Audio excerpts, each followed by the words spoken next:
જિલ્લામાં lion nature youth foundation Gir Gujarat દ્વારા પશુ પક્ષીઓ માટે અનેક પ્રકારની સેવાની કામગીરીઓ કરવામાં આવે છે. ભાવનગર જિલ્લામાં અનેક સંસ્થાઓ પર્યાવરણ અને પ્રાણી સંરક્ષણ માટે કાર્યરત છે, જેમાં પર્યાવરણ સંરક્ષણ કરતી સંસ્થાઓ દ્વારા પર્યાવરણને લગતી વિવિધ કામગીરીઓ કરવામાં આવતી હોય છે, જ્યારે પ્રાણી સંરક્ષણ માટે કાર્યરત સંસ્થાઓ દ્વારા પ્રાણી અને પક્ષીઓ માટે અનેક પ્રકારની કામગીરીઓ કરવામાં આવતી હોય છે. આવી જ એક એનજીઓ જે એક યુવક દ્વારા શરૂઆત કરવામાં આવી હતી, તેમના દ્વારા અનેક પ્રકારની પશુ પક્ષીઓ માટે સેવાની કામગીરી કરવામાં આવી રહી છે. મારું નામ મનીષ ભારતીજી ગોસ્વામી, પ્રમુખ Shri lion nature youth foundation Gir Gujarat.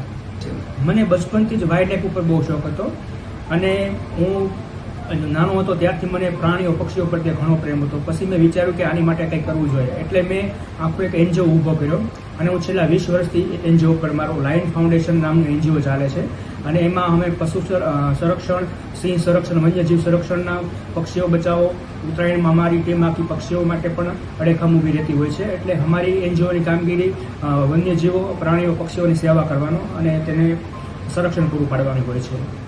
હાલ તમારી આ કામગીરી કયા કયા વિસ્તારમાં ચાલે છે અને તેનાથી લોકો પર શું પ્રભાવ પડે છે? જેમ અત્યારે ચોમાસાની ઋતુ છે તો એમાં સાપ નીકળતા હોય તો અમારા એનજીઓનો કોન્ટેક્ટ કરે એટલે તરત અમારા એનજીઓના મિત્રો જઈ ત્યાં કોઈના ઘરમાં સાપ ઘૂસ્યો હોય તો એ પકડીને ત્યાંથી રેસ્ક્યુ કરી અને તેને સલામત જગ્યાએ છોડી મૂકે. એમ ઘાયલ કોઈ પક્ષી હોય, કોઈ પ્રાણી હોય તો અમારા એનજીઓને ફોન આવે એટલે તરત અમારા ગ્રુપમાંથી મેમ્બરો જઈ અને તેનું રેસ્ક્યુ કરી એને સારવાર આપવામાં આવે. પછી એને જેમ તેને વાગ્યું હોય તેમ મટી જાય પછી એને છોડી મૂકવામાં આવે, ફરીથી પાછું પર્યાવરણમાં રિલીઝ કરી દેવામાં આવે. તમે આ પ્રાણીઓ પ્રત્યે શું સંદેશ આપવા માંગશો લોકોને? હું લોકોને એટલું જ કહું છું કે જેટલો આ પૃથ્વી ઉપર આપણે જીવવાનો અધિકાર છે એટલો જ દરેક પ્રાણી, પક્ષી અને બધાને જીવવાનો અધિકાર છે, બરાબર છે? એટલે બધાને આપણે માનવ છીએ અને માનવતાની દ્રષ્ટિએ બધાને આપણે એક સરખી દ્રષ્ટિએ જોવા જોઈએ અને પશુ પ્રાણી બધાનું સંરક્ષણ કરવું જોઈએ.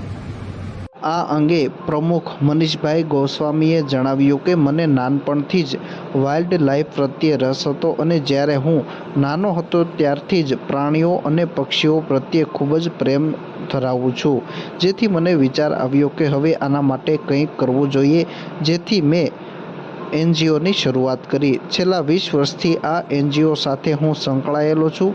પશુ સંરક્ષણ, વન્ય સંરક્ષણ, પક્ષી બચાવો, જેમાં ખાસ કરીને ઉત્તરાયણ દરમિયાન અમારી ટીમો પક્ષીઓ માટે અડીખમ ઊભી હોય છે. આ ઉપરાંત ચોમાસાની ઋતુ દરમિયાન કોઈપણ વિસ્તારમાં સાપ નીકળે છે ત્યારે અમારી ટીમનો તે લોકો સંપર્ક કરતા હોય છે, ત્યાં અમારી ટીમ પહોંચે છે અને સાપનું રેસ્ક્યુ કરી તેને સહી સલામત સ્થળે છોડવામાં આવે છે. આ ઉપરાંત ઈજાગ્રસ્ત પશુ પક્ષીઓની પણ યોગ્ય સારવાર કરવામાં આવે છે.